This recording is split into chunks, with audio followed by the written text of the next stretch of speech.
Hello everyone, I'm Stacey. I head up the investment team here at IP Global, and today I'm just going to take you through one of our latest projects in Sheffield, Langford Tower.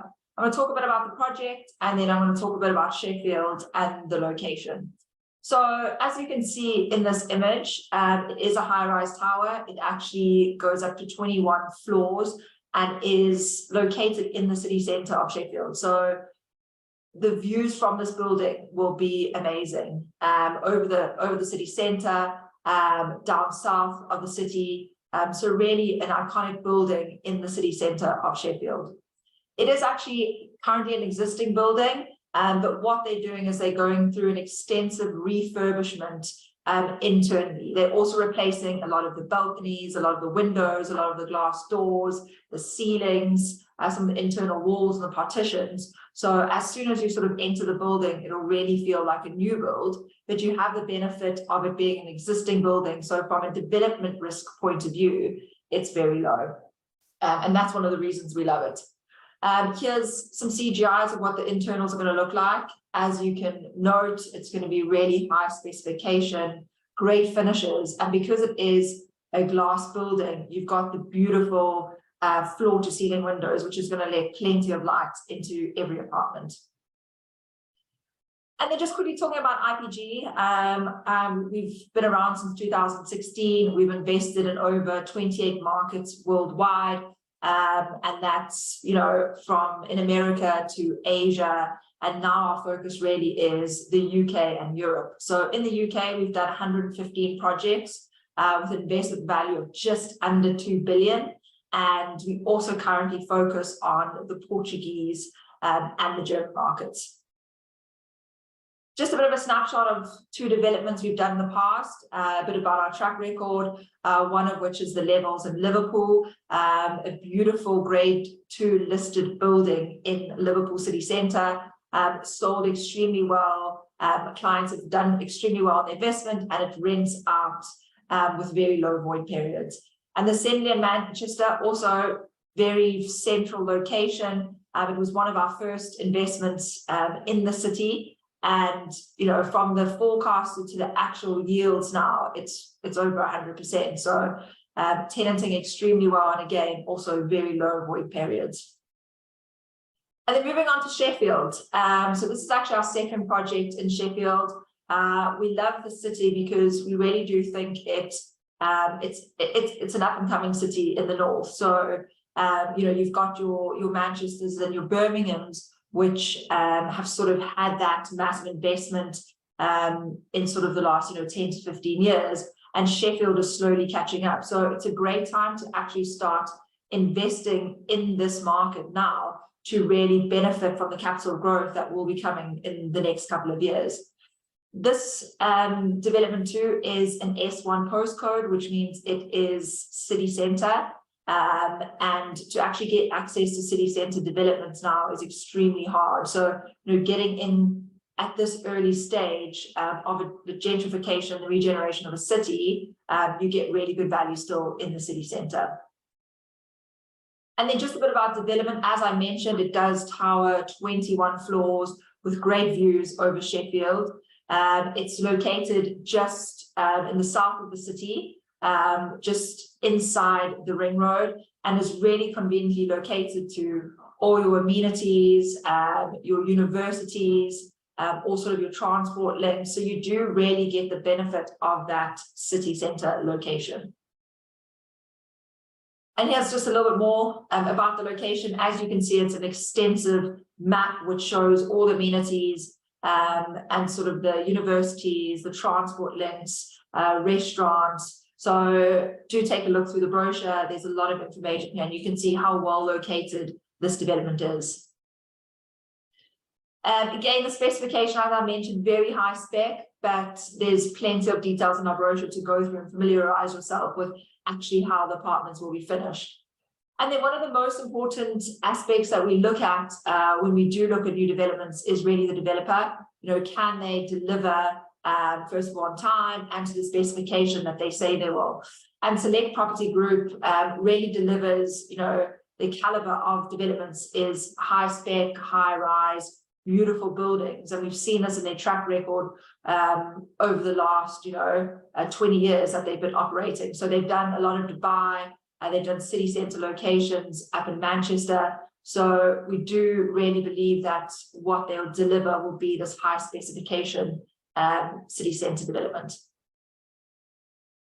And then just talking a bit about Sheffield, it's obviously based up in the north of the UK.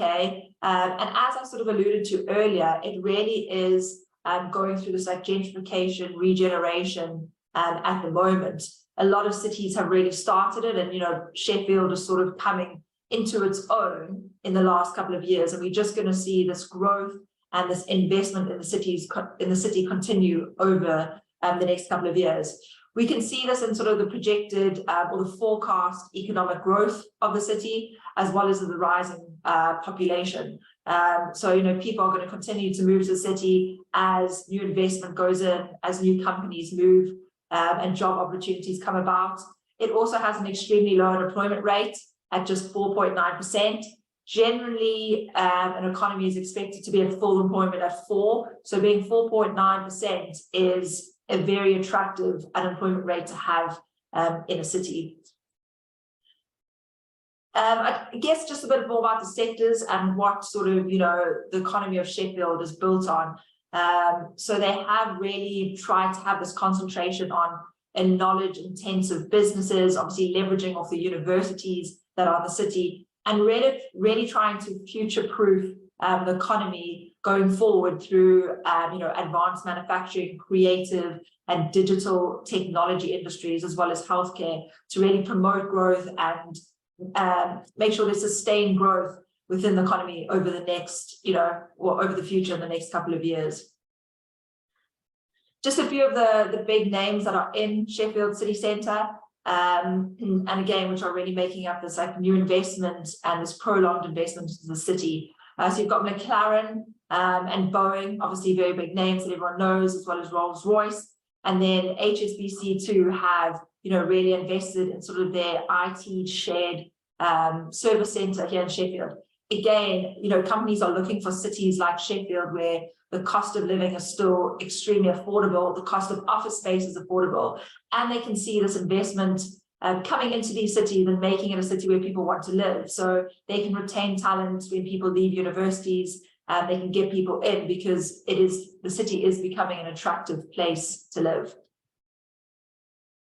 And this sort of falls in with the regeneration. I'm obviously not going to go into each of these regeneration schemes because there are multiple. I think one of the most well-known and the biggest ones at the moment is really the Heart of the City. So you've got the Heart of the City 1, which is already completed. It's a £130 million investment. And then you do have Heart of the City 2, which is a £470 million investment. That's going to create over 7,000 jobs. So that's expected to be complete in 2024.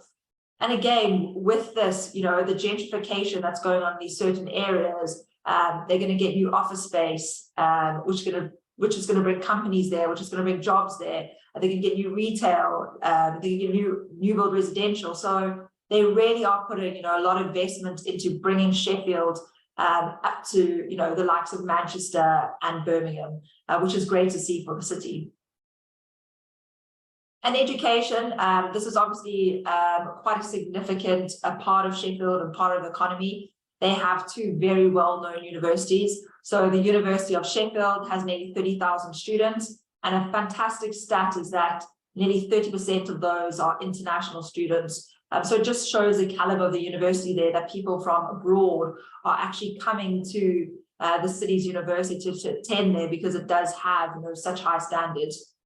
And then you've got Sheffield Hallam University with just over 25,000 students. So there's, nearly 55 to 60,000 students that are at these universities. And that's just, a whole new employment pool come graduation that these new businesses can leverage off when they graduate. Again, Sheffield is obviously thought as really green. It's very close, obviously, just on the fringe of the Peak District, which again adds to very much to the quality of life there.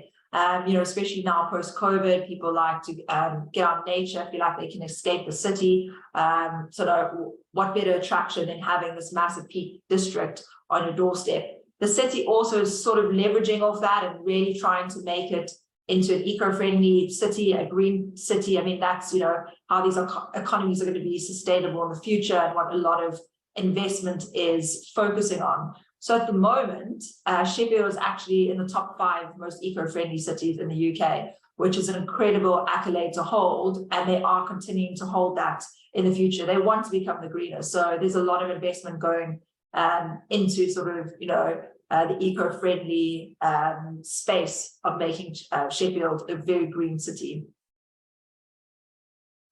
Transportation, again, like a lot of northern cities, actually very well connected.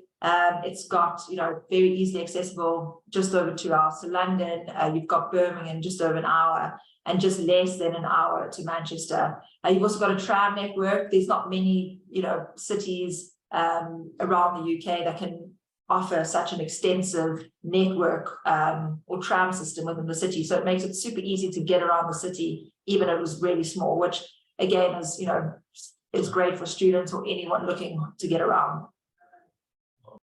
So lastly, looking at the Sheffield housing market, we can have a look at the, the Sheffield population growth there in the brochure, and you can see how from the early 2000s, it really has ballooned.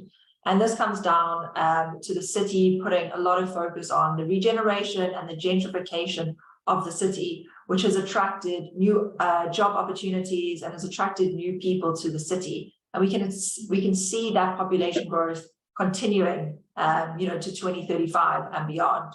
So whenever we look at a city that we want to invest in, we take that population growth and we look at what housing is being delivered and what the forecasts are for the future. And if we look at Sheffield's City Council's targets, they're targeting just over 2,000 units per annum. But what's actually being delivered is less than 80% of that. So they're having an undersupply of, 22%. And with that deficit, it's expected that by 2032, that there's going to be a deficit of over 14,000 homes. So that is just going to put continued pressure on house prices. And we expect them to continue to rise in the future.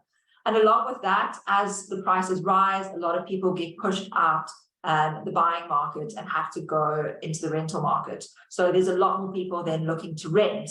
And with this, there's a lot more people going for the same units, which will inevitably push up rents too. So we do expect both, rental forecasts and price growth forecasts to increase over the next 5 years. And that's really why we like Langford Tower. It's fantastically located as a student close to both universities, or as a young professional in the city centre, close to lots of employment hubs, as well as having all the amenities on your doorstep. So that's it from me. I hope you've enjoyed learning about the Sheffield market and about Langford Tower. If you do have any questions, please reach out.